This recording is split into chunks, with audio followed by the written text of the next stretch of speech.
خطازاده بی شرم و حیا، لاف مردی مزنه بی سر و پا، به خداوند جهاندار قسم، به امام جعفر طیار قسم، به محمد شه ابرار قسم، به علی اون شه دولا قسم، به حسن واقف اسرار قسم،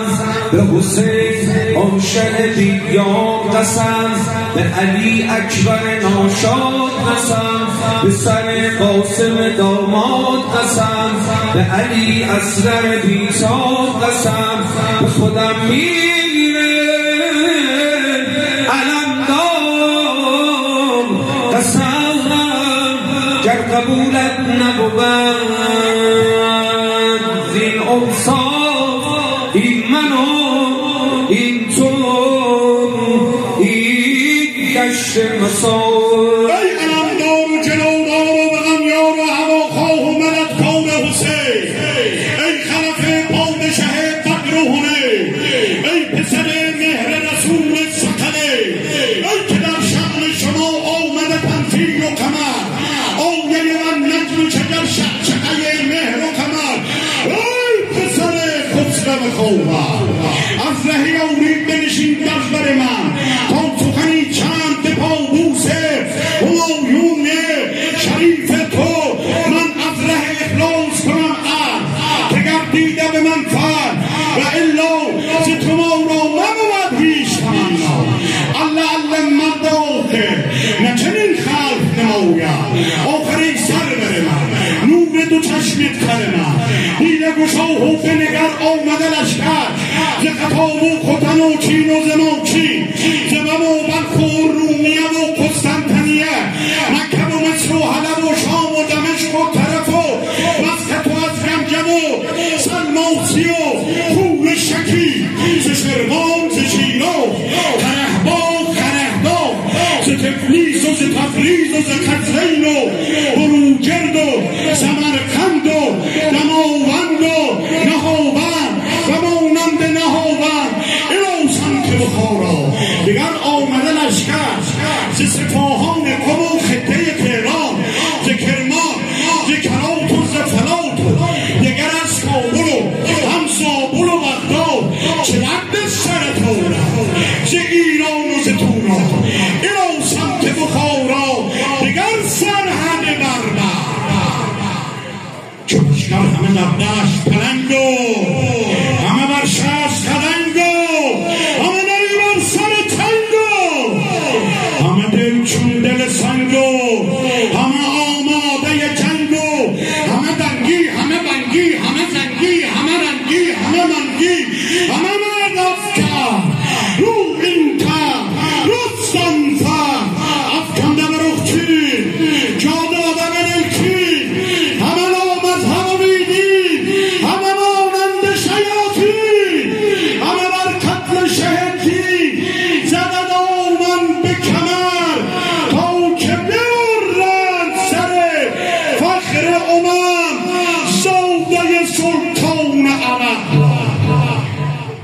الغرض الفاظ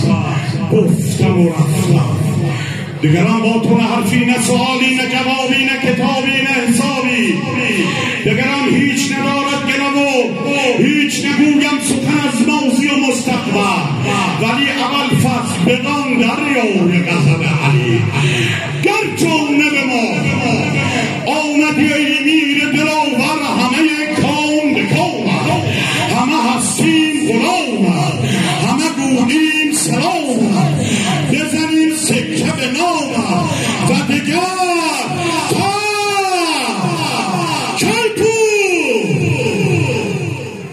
و دگر تبل برایم.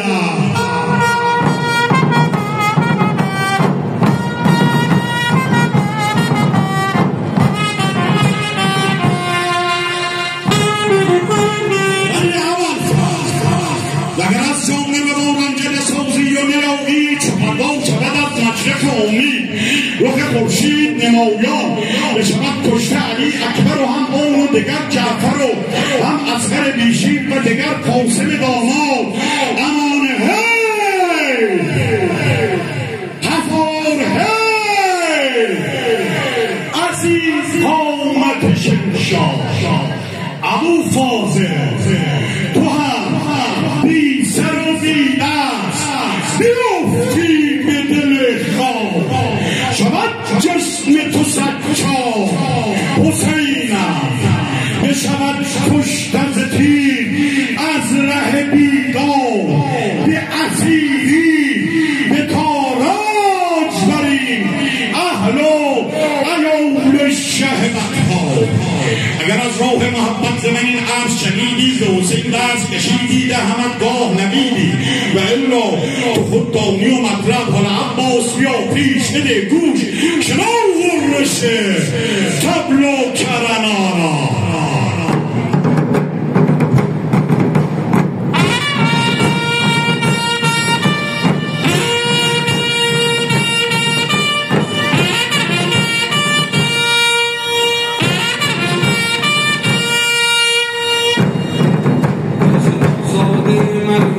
جفاکار جفاجوز چه اینقدر زنی لاف و گذاف و بنمایی